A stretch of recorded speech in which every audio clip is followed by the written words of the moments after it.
Assalamualaikum dear students. I hope you all are fine and doing well. आज हमारा zoology class 12th का first chapter के second सब unit का last topic है, दैट इज इनफर्टिलिटी. ठीक है.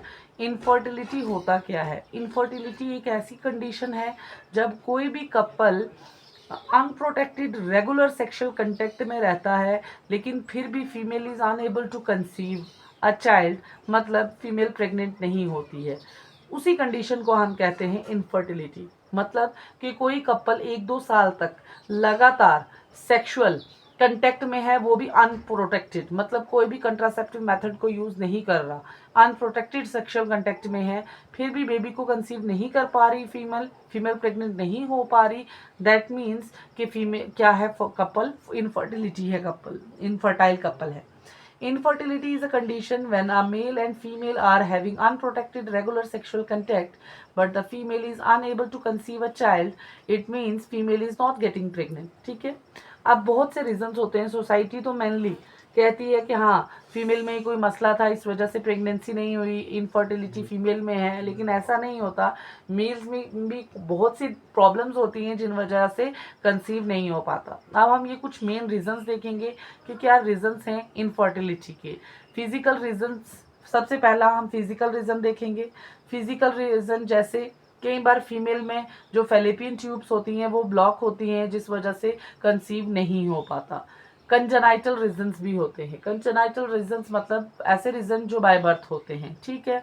जैसे मेल्स में कई बार क्रिप्टोरकाइडिज्म एक कंडीशन होती है. क्रिप्टोरकाइडिज्म मतलब जब मेल्स में टेस्टिस जो होती हैं वो स्क्रोटम में डिसेंड नहीं करती.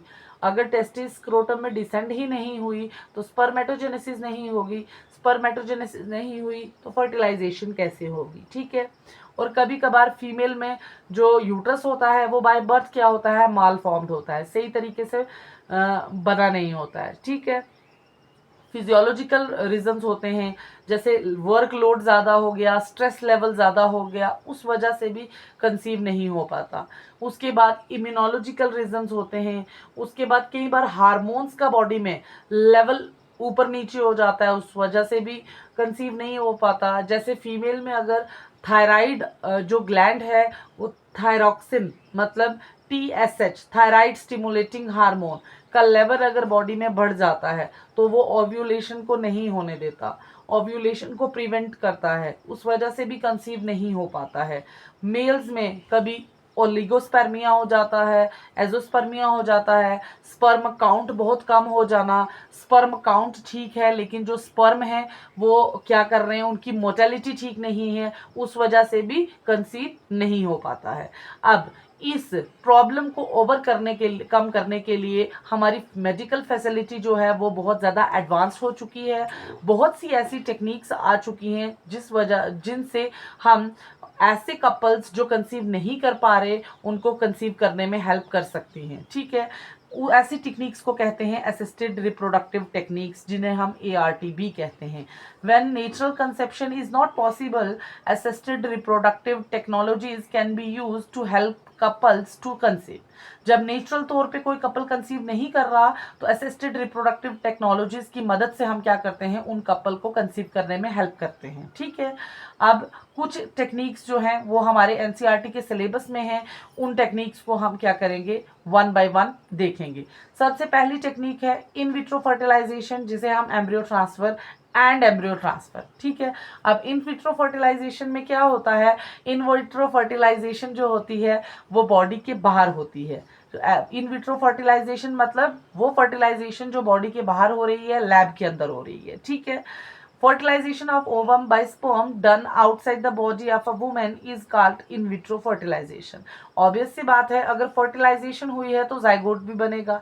अब जो जाइगोट रिजल्टेंट जाइगोट जो बनता है, उस जाइगोट को हम क्या करेंगे, अब जब फर्टिलाइजेशन के बाद जो जाइगोट बनेगा, जब वो जाइगोट 8 सेल्ड स्टेज पे पहुंचेगा, मतलब 8 ब्लास्टोमेयर जब बन जाएंगे, तब उस जाइगोट को हम क्या करेंगे, 8 सेल्ड स्टेज के एम्ब्रियो को हम फीमेल के मदर के यूट्रस में ट्रांसफर करेंगे, और जो फर्दर डेवलपमेंट कहाँ होगी, वो मदर के यूट्रस के अंदर होगी। ठीक है, the resultant embryonic stage with generally 8 blastomere is transferred into the mother's uterus for further development। इसे एम्ब्रियो ट्रांसफर कहा जाता है या इंट्रा यूट्राइन ट्रांसफर भी कहा जाता है। ठीक है, अब ये मेथड क्या होता है, इस मेथड को हम popularly test tube baby procedure भी कहते हैं। ठीक है, इसमें हम ओवा को किस वाइफ से, किसी कपल से कलेक्ट करते हैं, या कोई डोनर भी ले सकते हैं, डोनर से कलेक्ट करते हैं।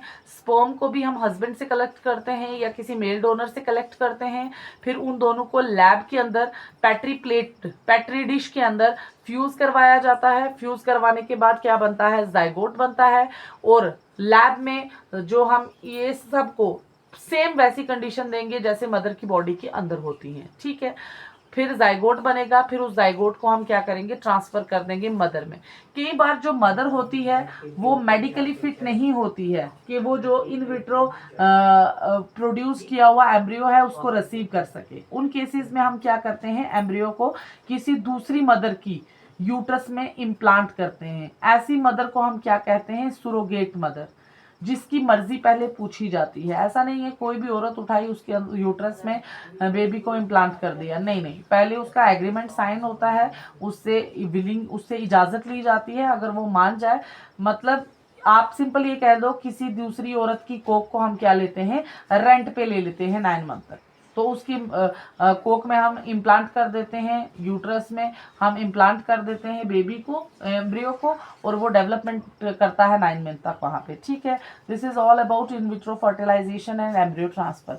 Next technique is zygote intrafallopian transfer, जिसे हम जिफ्ट भी कहते हैं। ठीक है, अब ये एक और टेक्निक है जो इनफर्टिलिटी की प्रॉब्लम को ओवरकम करती है। ठीक है, इस टेक्निक में भी हम ओवम को एक्सट्रैक्ट करते हैं किसी भी मदर से या डोनर से, और फिर जाइगोट उस ओवम को क्या करते हैं, हम इन विट्रो क्या करते हैं, उसकी फर्टिलाइजेशन करवाते हैं, बॉडी के बाहर फर्टिलाइजेशन करवाते हैं। फिर जो जाइगोट बनता है उस जाइगोट को हम वुमन की फेलोपियन ट्यूब में ट्रांसफ़र कर देते हैं, सो दैट के फर्दर डेवलपमेंट कहाँ पे हो, वुमन की फेलोपियन ट्यूब के अंदर हो।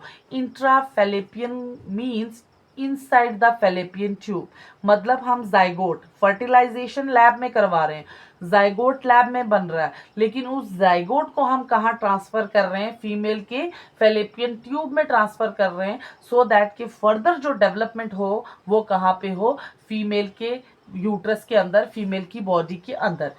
इस टेक्निक को क्या कहा जाता है, जिफ्ट कहा जाता है। अब थर्ड है गैमेट इंट्राफेलोपियन ट्रांसफर, जिसे हम गिफ्ट भी कहते हैं। अब कुछ वुमेन्स में क्या होता है कि कुछ वुमेन्स ओवा को प्रोड्यूस नहीं कर सकती क्योंकि उनकी ओवरीज में कोई डिफेक्ट होता है, ओवरीज में कोई डिजीज होती है। जैसे एक डिजीज है ओवरीज की, पॉलीसिस्टिक ओवेरियन सिंड्रोम, जिसमें ओवरीज में सिस्ट बन जाती हैं और ओवरीज कभी बहुत कम ओवा प्रोड्यूस करती हैं और टाइमली ओवा प्रोड्यूस नहीं होते और कई बार ओवा प्रोड्यूस ही नहीं होते। ऐसी वुमेन्स में क्या होता है कि जो फेलोपियन ट्यूब तो बिल्कुल ठीक होती हैं, नॉर्मल होती हैं फर्टिलाइजेशन के लिए, यूट्रस भी बिल्कुल नॉर्मल होता है फर्दर डेवलपमेंट के लिए, इम्प्लांटेशन के लिए, लेकिन ओवा ही नहीं बन रहे। ओवा को कहाँ से लाएं?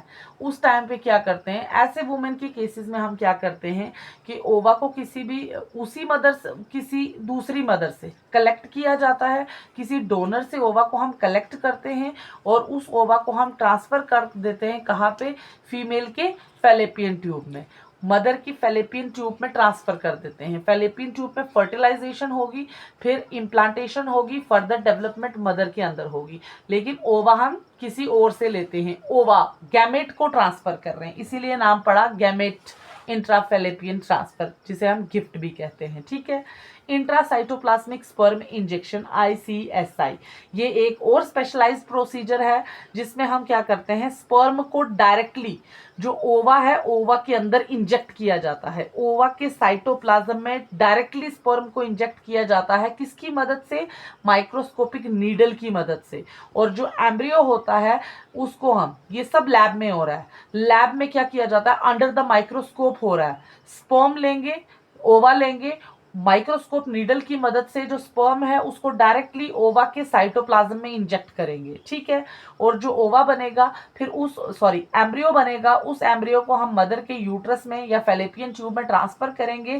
फर्दर डेवलपमेंट कहाँ होगी? मदर की बॉडी के अंदर होगी। ये किन केसेस में किया जाता है? ये उन कपल्स में किया जाता है जिन कपल्स में मेल में क्या होता है? लो स्पर्म काउंट होता है। नॉर्मली पर ejaculation 200 to 300 million sperm ejaculate होते हैं। जब इस नॉर्मल इजैकुलेशन से नॉर्मल स्पर्म काउंट कम हो जाएगा तब हम क्या करते हैं? इंट्रासाइटोप्लाज्मिक स्पर्म इंजेक्शंस का यूज करते हैं, ठीक है। Next is artificial insemination. Artificial insemination को AIV कहते हैं। ये भी किन में किया जाता है? ये उन कपल्स में किया जाता है जिनमें मेल पार्टनर जो होता है वो इनेबल होता है इंसेमिनेट फीमेल को करने में। मतलब इंसेमिनेशन का मतलब होता है जब मेल क्या करता है? स्पर्म को, सैमन को फीमेल के वेजिना में डिपॉजिट करता है। जब मेल जो होगा वो इस काबिल ही नहीं होगा, इनकेपेबल होगा, वो नहीं इंसेमिनेट कर पाएगा फीमेल को, उस केस में क्या होगा कि हम आर्टिफिशियल इंसेमिनेशन करते हैं। या फीमेल, एक तो है कि मेल अगर फीमेल को इंसेमिनेट नहीं कर पा रहा, दूसरा रीजन है कि अगर मेल में स्पर्म काउंट क्या है? बहुत कम है पर इजैकुलेशन। उस केस में हम आर्टिफिशियल इंसेमिनेशन टेक्निक का यूज करते हैं। अब इस टेक्निक में क्या करते हैं? हम सेमन को कलेक्ट करते हैं कि हस्बैंड से या किसी भी हेल्दी डोनर से कलेक्ट करते हैं।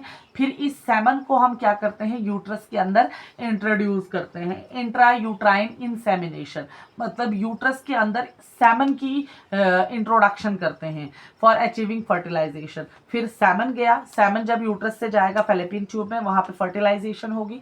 फर्टिलाइजेशन के बाद एम्ब्रियो बनेगा, वो एम्ब्रियो दोबारा से यूट्रस में आएगा, यूट्रस में इम्प्लांटेशन होगी और फर्दर डेवलपमेंट कहाँ पे होगी? यूट्रस के अंदर होगी। This is artificial insemination. ये इनफर्टिलिटी थी। इनफर्टिलिटी मतलब जो कपल कंसीव नहीं कर पाता, फिर उसको हम medically reproductive assisted reproductive technology के थ्रू कंसीव करवाते हैं। ये हमारा जो फर्स्ट चैप्टर का सेकंड सब यूनिट था दैट इज रिप्रोडक्टिव हेल्थ, आज वो कंप्लीट हो गया। कल इंशाल्लाह हम second chapter that is human health and diseases start करेंगे। ओके अल्लाह।